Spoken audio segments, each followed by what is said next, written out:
Io credo che già a maggio, quando si vedrà mancare 3 mesi di lavoro, 3 mesi di lavoro, con le persone che avranno fame, con le bollette che arrivano, dalla telefonia all'acqua, luce, gas, alla sopravvivenza per sé e per la propria famiglia. Stamattina un sacerdote mi ha chiamato e mi ha detto: "Sono venuti in parrocchia ieri, la mamma a dirmi che hanno 2 figli, il marito è in cassa integrazione, non ha preso un soldo, lei faceva la parrucchiera e il figlio più grande è stato licenziato. Ma di cosa parliamo? Cioè, o noi parliamo di economia reale, che si può coniugare col rischio sanitario, che si deve, non si può solo, si deve coniugare col rischio sanitario perché dovremo convivere con questo virus e probabilmente con altri nel tempo. Ma noi non possiamo solo dire, perché il governo non è in grado di dire niente di diverso, che è tutto chiuso, che stiamo chiusi in casa. Signori, non è possibile vivere chiusi in casa, non è proprio possibile. E lo dico da assessore al lavoro, la festa del 1° maggio, del lavoro che non c'è, avete fatto bene a titolarlo così,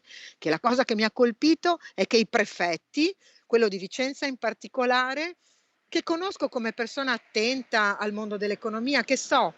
che sta sentendo su di sé la responsabilità, ma non si può dire: "Non potete", è chiaro che non si può manifestare, "non potete esprimere il vostro pensiero insieme, in piazza,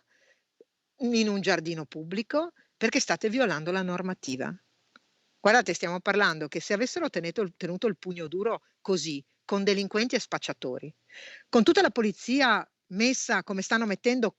a noi a controllarci se ho l'autocertificazione, se non ho l'autocertificazione, se ho tenuto il negozio aperto e perché, e magari stai facendo le pulizie, beh, se tutto questo pugno duro l'avessero tenuto con spacciatori, delinquenti, forse, ecco, la nostra rabbia sarebbe anche minore, lo dico da cittadina in questo caso.